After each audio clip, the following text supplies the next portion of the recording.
ओम शांति।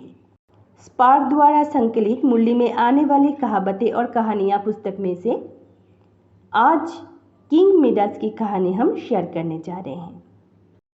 बहुत समय की बात है, एक बहुत धनवान राजा था। उसका नाम मिडास था। धनवान होने पर भी वह संतुष्ट नहीं था। उसे पैसे और सोने का बहुत अधिक लालच था। एक दिन उसके सपने में एक परी आई। वह जाग उठा। उसने देखा कि वह परी उसके सामने खड़ी है। अपने बिस्तर से उठकर राजा परी के चरणों में गिर गया। उसने परी की प्रशंसा करते हुए कहा कि आप कितनी सुंदर हो। मैंने सुना है कि परियां मनुष्य की इच्छाएं पूर्ण करती हैं। परी मुस्कुराते हुए बोली, हे राजन, कहिए आपकी क्या इच्छा है, हम आपकी इच्छा पूर्ण करेंगे। राजा को कुछ समय तक समझ में नहीं आया कि वह क्या मांगे।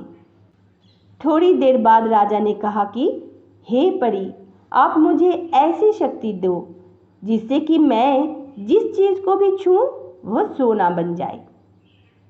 परी ने राजा की इच्छा पूर्ण कर दी। धीरे से राजा एक पत्थर के पास गया। राजा ने अपना हाथ जब पत्थर को लगाया तो पत्थर सोना बन गया। राजा तो जैसे खुशी से नाचने लगा। राजा ने एक फूल को देखा, उसे छुआ तो वो भी सोना बन गया। राजा अपने बगीचे में जाकर सब फूल पौधों को छूने लगा। वह जिसे भी छूता वह सोने में परिवर्तित हो जाता। राजा तो जैसे खुशी से पागल हुआ जा रहा था। कुछ देर बाद जब उसे भूख लगी तब उसने फल और पानी मंगवाया और जब खाने के लिए हाथ लगाया तो फल सोने में बदल गए। पानी के जग को छूते ही वो भी सोने का हो गया। राजा अब न कुछ खा सकता था न पी सकता था।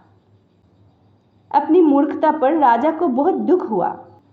राजा को दुखी देखकर राजा की बेटी उसके पास आई तो राजा ने प्यार से अपनी बेटी के सिर पर हाथ रखा तो वो भी सोने की मूर्ति बन गई।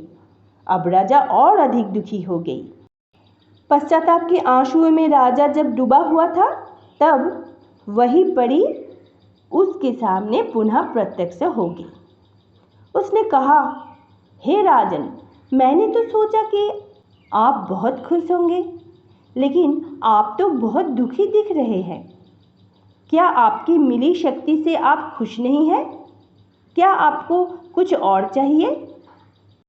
तब राजा ने परी के पांव पकड़े और माफी मांगते हुए कहा, कृपया आप यह शक्ति वापस ले लीजिए और मुझे मेरी बेटी तथा मेरा सामान्य जीवन वापस दे दीजिए।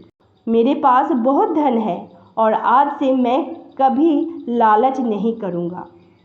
अपना धन गरीबों में बांटूंगा। यह सुनकर परी ने अपनी दी हुई शक्ति वापस ले ली। राजा बहुत खुश हो गया और सदा के लिए उसने सोने के प्रति अपना लालच छोड़ दिया। इस कहानी का आध्यात्मिक भाव यह है कि लोभ सदा हानि पहुंचाता है। जितना है उतने में ही संतुष्ट रहना भी एक कला है। बाबा कहते हैं कि स्थूल धन कमाने में ही सारा समय गंवाना नहीं है, उसके साथ साथ अपने जीवन में परोपकार और आध्यात्मिक जागृति आवश्यक है। कहानी इतना ही था। धरती को स्वर्ग बनाने वाली सारी निमित्त आत्माएं शिव बाबा की कृपा से बहुत अच्छी रहे, खुश रहे और बिल्कुल स्वस्थ रहे। इसी शुभकामना के साथ आज विदा लेते हैं। ओम शांति।